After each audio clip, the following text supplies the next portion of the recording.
Hi guys, I'm KB Kwan from Taste of Asian Food. Since I was young, I thought that chicken chop is the quintessential Western food that you can find in any Western countries. It sounds naive, but I firmly believe that when I was in my teens. I eventually realized that there's no such thing on the menu in any restaurants that I've visited abroad. And later I started working in the F&B industries and slowly found that chicken chop is in fact a homegrown Western style dish. It is partially Western because it is cooked like steak on the grill or deep fried like KFC, but it also carries some local culinary elements, using mainly soy sauce with prolonged marination. Now in this video, I want to show you how to prepare this Western style chicken chop. Let's dive in.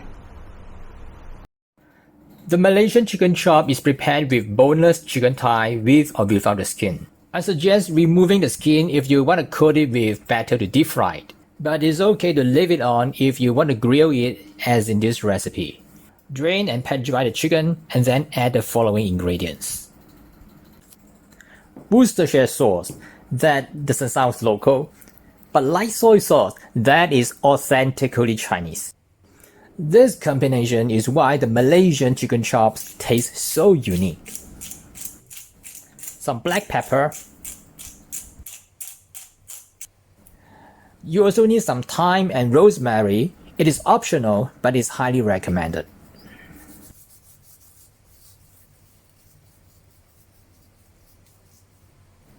Some salt to season. And some oil. Massage all the seasoning into the chicken thoroughly and let it rest in the refrigerator to marinate for at least half a day or longer. Chicken chop is always served with a sauce. The idea is quite similar to steak that served with a sauce, black pepper sauce for example.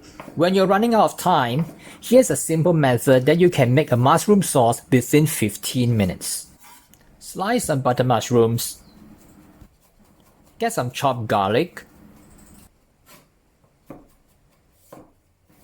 Some onion slices.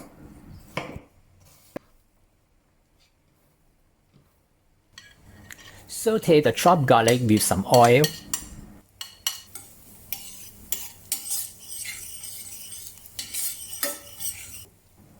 When it turns aromatic, remove it and then add the sliced onion.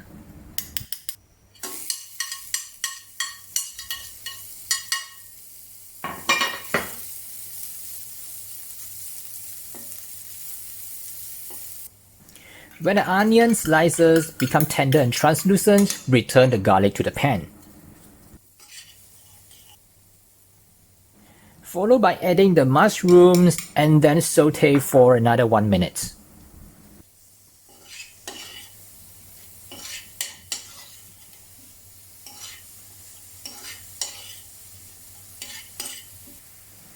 The ingredients are quite dry now, so let's add half a cup of store-bought chicken stock.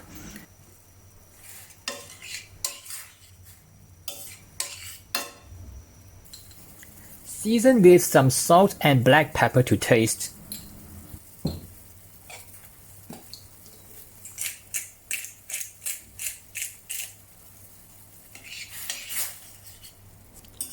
It is quite diluted now, so when it returns to a boil, mix a teaspoon of cornstarch with 4 tablespoons of cold water to form a slurry. Then pour the slurry into the pan to form a thick gravy. Next, add about 3 tablespoons of cream.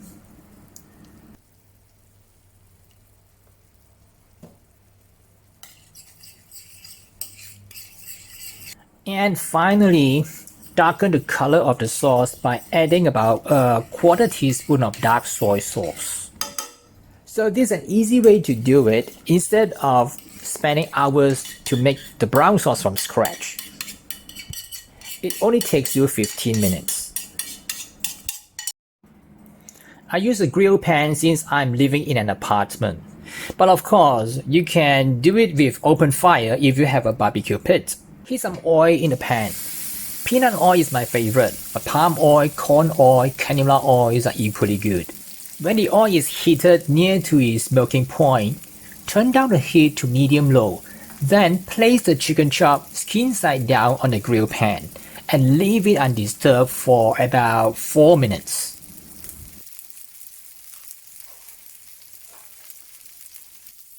After 4 minutes, turn the chicken stick 90 degrees to create the crossed grill marks, which will take another 4 minutes, or depending on the color of the skin.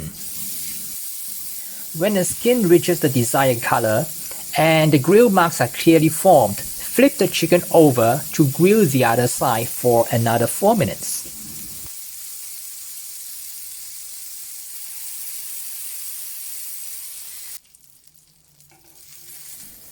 When it reaches the desired color, remove it from the grill pan.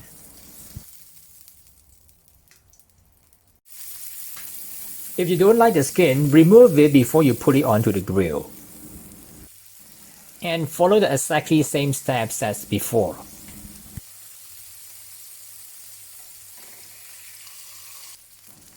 If you're unsure whether the chicken is cooked, poke the kitchen thermometer into the thickest part. The internal temperature should reach 165 degrees Fahrenheit or 75 degrees Celsius. Once it is done, transfer it to a serving plate. Pour some mushroom sauce on top of it and serve along with any vegetables of your choice.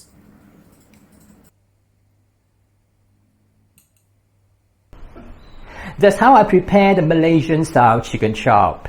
It is a hybridized cuisine, a Western style but with some Malaysian elements.